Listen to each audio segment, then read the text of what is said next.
আজকে দেখুন আমার মা একটা বড় মাছ রান্না করবে, তার জন্য পেঁয়াজ রসুন আদা সব মশলাগুলো কষিয়ে তার ভিতর হলুদ মরিচ দিয়ে দিল। মশলাটা তেলে কষাচ্ছে। আসলে মাটির চুলা রান্না স্বাদের নতুন দেখুন জাস্ট কালারটা কি ওয়াও।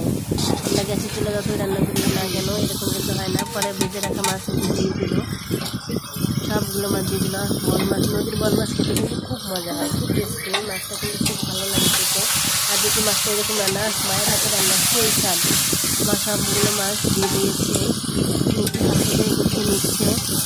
সব মশলা সঙ্গে যাতে মাছগুলো ঢুকে যায়। এখন একটু পানি দিয়ে দিচ্ছে।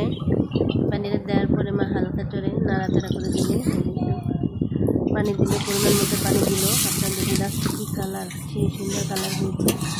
এখন মা একটু নাড়াচাড়া করে দিচ্ছে। দেখুন কি সুন্দর কালার, দেখতে কিন্তু ফাটাফাটি হয়েছে। এখন মাছটাকে একটু সিদ্ধ হওয়ার জন্য ঢেকে দিল, যাতে সিদ্ধ হয়ে যায়। আমাদের মাছ হয়ে গিয়েছে। এখন মা একটু গরম মশলা পরিমাণ জিরার গুঁড়ো দিয়ে দিল। আমাদের কালারটা কিন্তু সেই হয়ে গেছে। আমাদের মাছ রান্না কমপ্লিট। সবাই খেয়ে বাসায়ও ট্রাই করবেন, বড় মাছ খেতে খুব মজা। সবাই ভালো থাকবেন। আজকে এই পর্যন্ত, আল্লাহ হাফিজ।